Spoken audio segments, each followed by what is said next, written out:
Zoey sat up and fumbled for her phone under the pillow, but by the time she found it, the ringing had stopped. Damn it! Zoey anxiously cursed to herself.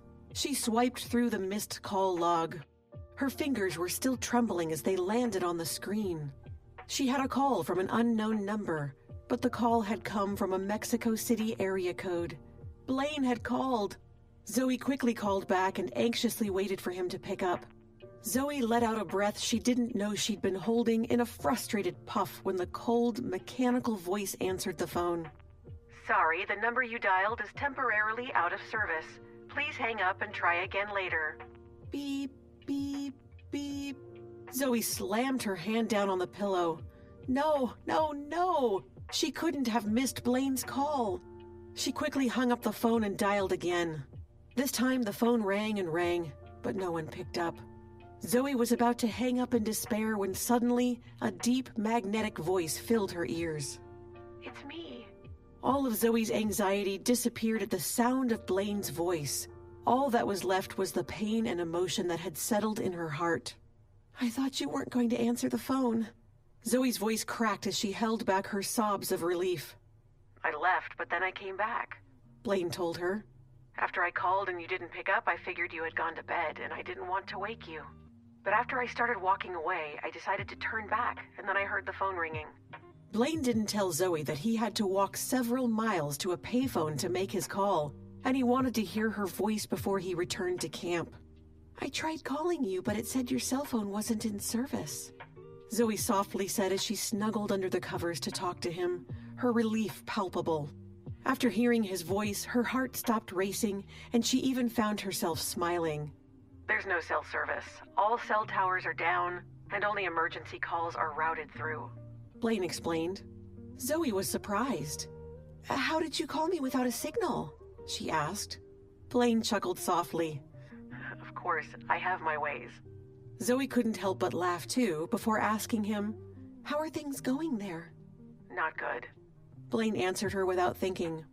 Zoey frowned and asked anxiously, why? Because you're not here. His deep voice settled over Zoey like a warm blanket, and his words made her feel like she was floating on a cloud. She opened her mouth to try to speak, but no words came out. I'm kidding. Don't get all mushy on me. Blaine's teasing voice instantly pulled Zoey back to reality. Zoey went from floating on a cloud to crashing back down to earth. She rolled her eyes even though he couldn't see her. Since when did you become so fond of joking? Blaine ignored her question. He answered her last question instead, more seriously. I'm doing well here. The food isn't great, but I'll make do. I saw on the news that there have been a lot of aftershocks, so you have to be careful, okay? Zoey's concern for him was obvious from the tone of her voice, and Blaine smiled. I promise I'll be careful and that I will return safely. He knew that by giving Zoey his guarantee, she would be able to calm down. Did I wake you up? Blaine asked her, then continued. In the future, I'll try my best to call you earlier, but with so many injuries to treat, it might be past midnight by the time I'm done. I'll be doing back-to-back surgeries all day. If it's really late, don't wait for my call.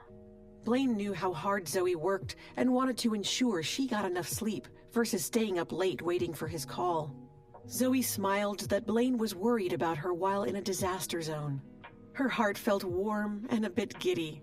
No worries, I'll understand if you don't call. Just stay safe. It's late. Go to sleep. You still have to work in the morning. Blaine coaxed her in a low voice. Zoey nuzzled her head into the blanket and nodded obediently. You should go back and rest as well. Okay, let's hang up. Blaine urged her. You hang up first, Zoey replied, smiling. Blaine chuckled into the phone. Ladies first. As a man of noble character, it wouldn't be chivalrous of me to hang up first. Fine. Zoey knew that she wouldn't win, so she laughed helplessly. And then I'll hang up first. Good night. After she ended the call, Zoey stared at the phone in her hand for a long time. Her mind reflected on every word Blaine had just said to her. Suddenly, Zoey felt as if she'd gone back in time, and it was 4 years ago. The last voice she had heard every night had been Blaine's when they'd been together. Back then, they'd also been reluctant to end their calls, encouraging each other to hang up first. On his end, Blaine stayed on the phone longer than necessary, making sure Zoey had really hung up. He was admittedly a little disappointed when he realized she had, although he'd insisted. Blaine couldn't help but laugh at himself as he exited the phone booth. He looked around at the deserted street, tightened his coat, and began the trek back to the field hospital. When Blaine returned to their tent, he accidentally woke Jose, who was bunking with him. Jose sat up and looked at Blaine in shock. "Where did you go? It's so late." He looked at the time on his phone. It was almost 2 a.m. Blaine took off his gloves and coat and replied lightly, "I had to make a call." Jose looked at him in disbelief. "A call? Our traffic still hasn't cleared. Where did you go to make this call? How did you get there?" "Just outside this district, and I walked. It was only a couple of miles away."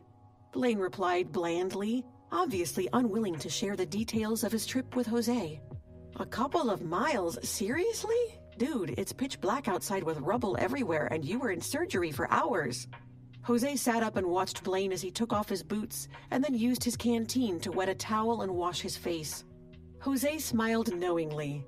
"Dr. Dexter, I think you went on this late-night jaunt of yours to call Zoey. Am I right? I heard you asked the locals several times today if they knew of anywhere that had phone service. Look at you, so devoted." Blaine glanced at Jose coldly, then threw the wet towel in his hand at Jose's gossipy face when he burst out laughing. "It's none of your business. Go back to sleep." Jose grabbed the towel from his face and smiled even more arrogantly.